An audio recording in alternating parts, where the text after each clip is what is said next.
குலதெய்வம் வர்ற உடல் எப்போது அஞ்சி நிற்கும்? எதுக்குங்க அச்சப்படும்? எதுக்குங்க அஞ்சி நிற்கும்? ஒரு சில காரணங்கள் இருக்கு.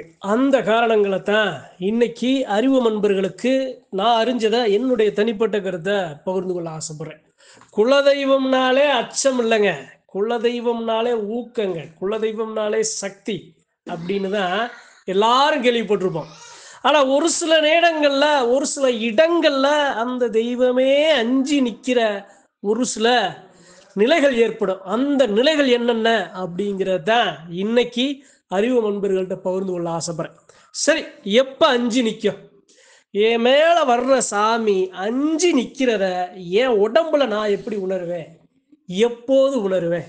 சரிங்க, எப்போ தெரியுமா அஞ்சு நிற்கும்? தனக்கு பாத்தியப்பட்ட மக்க, தனக்கு பாத்தியப்பட்ட சாமியாடி, இது போன்ற பெருமக்கள் சத்தியத்தின் வழியில நிற்காம அதர்மத்துக்கு துணை போகிற ஒரு சில நேரங்கள்ல அந்த தெய்வம் அஞ்சு நிற்கும். ஏன், எதுக்கு? நம்ம உள்ள அறியாம தெரியாம புரியாம சூசகம் தெரியாம எல்லாரையும் நல்லவேன்னு நம்பி இந்த விஷயத்துக்கு துணையா போகுதே அப்படின்னு அந்த சாமி அஞ்சு நிற்கும். அந்த சாமியை உணர்ற உண்மையா வர்ற அந்த சாமியாடிய அஞ்சு ஒரு சில மாதிரியான ஒரு சில உணர்வுகளை உணர்வாங்க. அவங்க மேல இருக்கிற சாமி தாங்க எல்லாம், அந்த தெய்வம் தான் நம்மளை காக்கிற சாமி தான் நம்ம மக்க மேல வருது அப்படின்னா அந்த சாமி படுற அந்த அச்சத்தை அந்த சாமியாடியோட உடல்ல ஆணா இருந்தாலும் பெண்ணா இருந்தாலும் காட்டி கொடுக்கும். ஏன் அப்படின்னா வெளுத்ததெல்லாம் பாலுன்னு இருப்பாங்க, அவங்களுக்கு தெரியாது, அவர்களுக்கு தெரியாது. இப்போ ஒரு சில மாந்திரீக தாந்திரிகங்கள்ல சிக்கி பிறகு இதுல போய் நாம தலையிட்டுட்டோமே, நம்ம தலையை கொடுத்துட்டோமேன்னு வேதனைப்படுற பெருமக்கள் எல்லாமே வெளுத்ததெல்லாம் பாலு, அறியாம தெரியாம புரியாம ஒரு சில தவறான செயல்களில் ஈடுபட்டு தான் வருந்துறதும் இல்லாம தனக்கு பாத்தியப்பட்ட அந்த தெய்வத்தையும் அந்த இடத்துல வருத்தமான ஒரு நிலையில நிப்பாட்டிடுவாங்க. சரி, இது இல்லாம வேற எந்த நேரங்கள்ல உடல்ல வர்ற குலதெய்வம் அஞ்சு நிற்கும்? அதாவது எப்படி சொல்றது அப்படின்னா, என் பிள்ளைகளுக்குள்ள எப்படி கும்பல இருக்கிற என் பிள்ளைகளுக்குள்ள ஒரு மனச்சங்கடம் வரப்போதப்பா, என் கும்பல இருக்க பிள்ளைகளுக்குள்ள ஒரு சில வேதனையான ஒரு சில கண்ணீர் வரக்கூடிய ஒரு சில நிகழ்வுகள் நடக்க போகுதே, இது போன்ற சூழ்நிலை உருவாக போகுதே, என்னுடைய பிள்ளைகளே கலங்கி கண்கலங்கி நிற்க போகுதே அப்படிங்கிற அந்த ஒரு தருணத்திலையும் அந்த சாமி அஞ்சு நிற்கும்.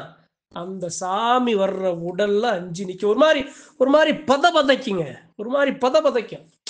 அதை எப்படி அந்த சாமியாடிகள் உணருவாங்க அப்படின்னா, ஒரு சில பதப்பு சொல்லுவாங்கல்ல, ஏதோ ஒன்று தவறா நடக்குதே, அதனுடைய இந்த மனசாட்சி அந்த உள்ளுணர்வு அதை தெரியப்படுத்துதே, உடல் கொஞ்சம் நறுக்குப்படுதே, அச்சப்படுதே அப்படிங்கிற மாதிரி அந்த சாமியாடிகள் உணருவாங்க. அப்ப அந்த நேரங்கள்ல அந்த தெய்வத்தோட வெளிப்பாடு தான் அந்த சாமியாடி உடலும் அது போன்ற அஞ்சு நிற்கிற மாதிரி காட்டி கொடுக்குறது. சரிங்க, இது இல்லாம வேற எது போன்ற இடங்கள்ல நிலைகள்ல நம்ம மேல வர்ற சாமி, உடல்ல வர்ற சாமி அஞ்சு நிற்கும்? எப்படி சொல்றது அப்படின்னா, வரவேண்டிய சாமியப்பா வரல, சாமி நினைச்சிருச்சு வரணும் அப்படின்னு, ஆனா அந்த சாமி எதிர்பார்த்த வாகனம் நிலமாறி திசை மாறி தடுமாறி புத்தி திசை மாறி நிக்குதே, அந்த சாமி எதிர்பார்த்து வந்த சாமி எங்க போகும்? என்னுடைய வாகனம் மலவோல நம்பி நான் குறிச்ச நேரத்துல நான் தொட முடியாம என்னுடைய வாகனம் இந்த நிலைக்கு ஆளாயிடுச்சே அப்படின்னு அந்த நிலை வரும்போது அந்த சாமி அஞ்சு நிற்கும். எதனால? ஏன், என்ன காரணம்? இல்லைங்க, சாமி வர்றது மனுஷன் தடுக்க முடியாதுல்ல, மனுஷன் தடுத்தா அதை மீறித்தானங்க சாமி வரும் அப்படின்னு சொல்லுவாங்க. ஆனா ஒரு சில இடங்கள்ல அது உண்மை அல்ல. ஏன் அப்படின்னா, என் மேல ஒரு சாமி போகுது அப்படின்னா அதை என்னை ஆயத்தப்படுத்தும். ஆனா நானு என்னுடைய தெய்வம் என்னை ஆயத்தப்படுத்துவதை நான் உணர்ந்தும் வேண்டுமென்றே ஒரு சில செயல்களில், தவறான நிகழ்வுகளில் நான் அந்த தெய்வத்தை விட்டு விலகி இருக்க வேண்டும் என்று எடுக்கும் முடிவு அந்த தெய்வத்துக்கு சோதனை. ஒரு சில நிலைகள்லாம் சாமியே வரமாட்டுதுங்க அப்படிம்பாங்க. ஏன் வரமாட்டுது? அதற்குரிய வாகனம் இல்லையப்பா, அதற்கு பாத்தியப்பட்ட அதனுடைய தேகம் இல்லையப்பா. அப்புறம் எப்படி வரும்? அதை எப்படி காட்டும்? அதை எப்படி உணர்த்த முடியும்? உணர முடியாதே. அதனால பொதுவா உள்ள தெய்வம் உணரணும் அப்படின்னா, அந்த சாமியாடிகள் அந்த இடத்துல சரியா நிலையா இல்லை அப்படின்னா, அந்த தெய்வத்தை நாம உடல் அளவுல உணர்ந்தாலும், இருக்கிற அந்த நீர், நிலம், காற்று, ஆகாயம் இது போன்ற ஐம்பூதங்கள்ல நாம உணர்ந்தாலும், நேருக்கு நேரா, நெஞ்சுக்கு நெருக்கமா நம்ம கும்பல இருக்க பங்காளி பெருமக்கள் மேல உணர முடியாது. அது ஒரு சில அந்த சாமியாடி அந்த வாகனம் செய்கிற பிழையால் நடக்கும். அந்த நேரம் அந்த தெய்வம் அஞ்சு நிற்கும். சரிங்க. வேற எந்த நேரங்கள்ல குலதெய்வம் அஞ்சு நிற்கும்? ஒரு ஆபத்து வரப்போகுது, பெரிய ஆபத்து வரப்போகுது, ஒரு இழப்பு வரப்போகுது. அந்த இழப்பை என் பிள்ளைய எப்படி தாங்க போகுது? என் மேல வச்ச நம்பிக்கைய எந்த நிலையில நிக்க வைக்க போகுது? அந்த இழப்பு ஏன், எதுக்கு, காரண காரியம்னு எனக்கு புரிஞ்சாலும் என் பிள்ளைகளுக்கு புரியாதே. என் பிள்ளைகள் படும் அந்த வேதனை நான் எப்படி அதை தாங்கிக் கொள்ள போறேன் அப்படிங்கிற மாதிரியான ஒரு சில நேரங்கள்ல அந்த தெய்வம் கவலை கொள்ளும். அந்த நேரங்கள்ல அஞ்சு நிற்கும். ஒரு இழப்பு நடக்குதுங்க, ஏதோ ஒரு விபரீதம் நடக்க போகுது அப்படின்னா அதுக்கு ஒரு காரண காரியம் இருக்கு. அந்த காரண காரியத்தை தெய்வம் எவ்வளவோ முன்னாடி நின்று அதை தடுத்து அதை சரி பண்ணாலும் அது நடந்தே ஆக வேண்டும் அப்படிங்கிற ஒரு கட்டாயத்துக்கு அந்த இடத்துல தள்ளப்படும் போது, அந்த இழப்பை பற்றி கவலைப்படாமல் அதற்கு பாத்தியப்பட்ட மக்கள் படும் கவலையை பற்றி கவலை கொண்டு அஞ்சு நிற்க சத்தியமான உண்மை. சரிங்க. இது இல்லாம மற்ற வேற எந்த நேரங்கள்ல உடல்ல வர்ற சாமி அஞ்சு நிற்க?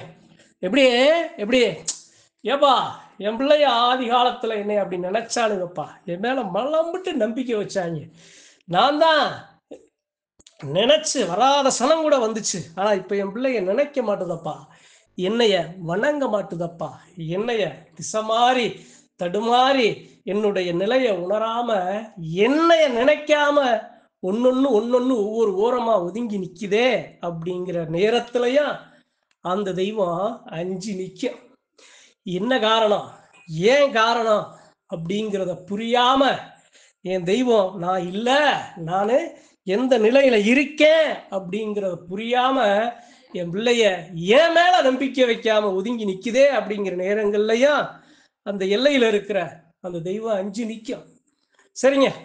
இது இல்லாம எப்படி அந்த தெய்வத்துக்கு பாத்தியப்பட்ட ஆயுதம் சேதாரம் ஆயிடுச்சு, அந்த தெய்வத்துக்கு பாத்தியப்பட்ட ஆபரணம், அந்த தெய்வத்துக்கு பாத்தியப்பட்ட வாகனம், அந்த தெய்வத்துக்கு பாத்தியப்பட்ட ஒரு சில நெருக்கமான ஒரு சில பொருட்கள் அந்த இடத்துல சேதமானாலும் அந்த நேரத்துல கோவக்குறியோட அஞ்சு நிற்கும். ஏன், எதுக்கு, காரணம் என்ன, அந்த காரணத்தை பொறுத்து எப்படி நடந்துச்சுங்கிறத பொறுத்து அந்த தெய்வம் சாந்தமா அஞ்சு நிக்கிறதா கோபமா அஞ்சு நிக்கிறத அந்த இடத்துல காட்டி கொடுக்கும். சரிங்க. இது இல்லாம வேற எந்த நேரங்கள்ல அஞ்சு நிற்கும்?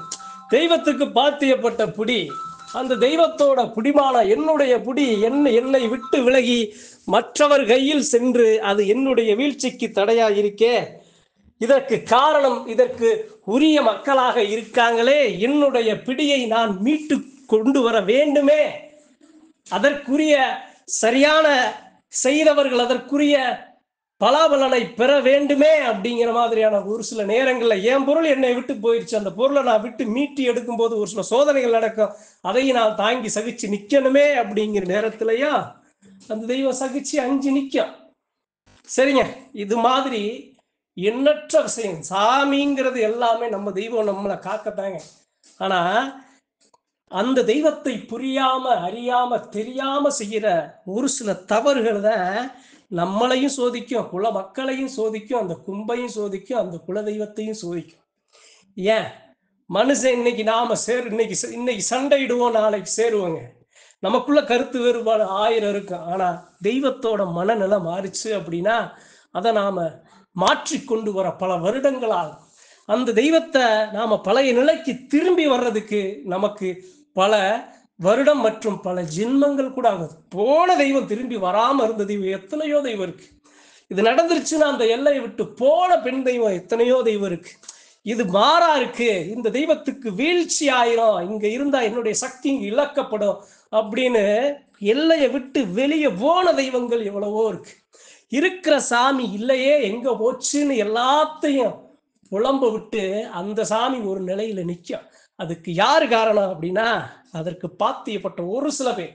எல்லா இடங்கள்லையும் நடக்காது. இதெல்லாம் இன்னைக்கு ஏன் சொல்றேன் அப்படின்னா, எந்த ஒரு காலகட்டத்திலையும் எந்த ஒரு நேரத்திலையும் நம்மை காக்கும் தெய்வத்தை இதுபோன்று அஞ்சி நிற்கும் நிலைமைக்கு நாம் தள்ளிவிடக் கூடாது.